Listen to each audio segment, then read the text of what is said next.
All right, guys, I just got done with my N-400 interview, basically to be naturalized and become a U.S. citizen. So I just want to record this video while I'll still remember what happened in detail.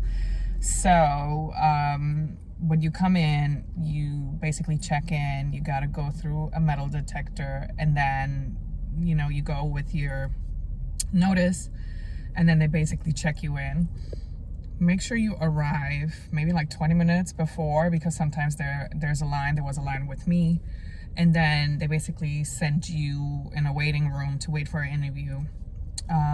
Then they called me. The lady took me to the room. You stand up and basically swear to tell the truth, and then they will ask for your documentation, your passport, ID, and green card.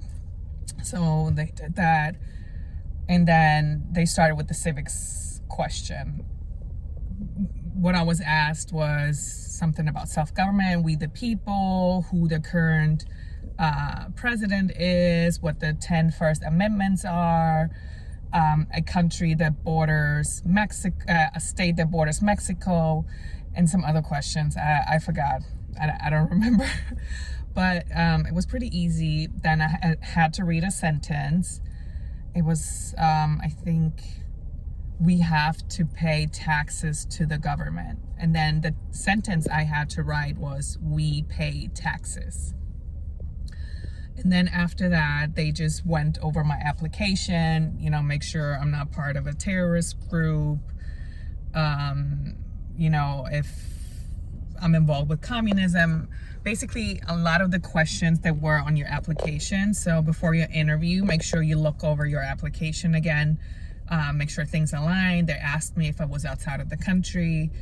That was no problem, as long as you're not outside of the U.S. for longer than 6 months, and it was never longer away than 6 months. Then there is one question where they ask you if you were ever arrested, detained, removed, or cited. So with the citation, that includes like traffic tickets. And I was honest and I said I had a ticket about 10 years ago, but I've paid the fines. As long as you comply with everything and there's no warrants, or, somebody got hurt, it's fine. You can mention that you got a ticket. It didn't affect my application. And then the most nerve-wracking part is basically when she's going over, she got all the answers, and then she's just like typing the whole time. It was literally like 10 minutes just typing, no, nothing, no feedback, no, okay, how are you doing? So it's very just like silence, and you just hear like the keyboard. But everything went well. I got the application and the approval. I had to go downstairs and take another picture, and then I will receive a letter for the oath ceremony. So I got to swear an oath, to be loyal to the United States. So that was pretty much it. It was quick. I don't think it took more than 30 minutes. Yeah, what I can recommend if you want to study for the civics test, there's a really cool YouTube channel. I can link it below. That was really helpful. And then, of course, the guidelines that USCIS has. But yeah, I was very stressed. I brought like a bunch of documents about tax returns, all the birth certificates, and she didn't ask for any of that. As long as but just bring them just in case. But she said, I asked her if she needed any documents, and she said no.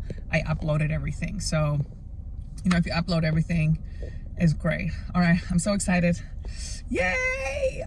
I'll be a U.S. citizen and can vote now. So I'm very excited. So see you later, guys.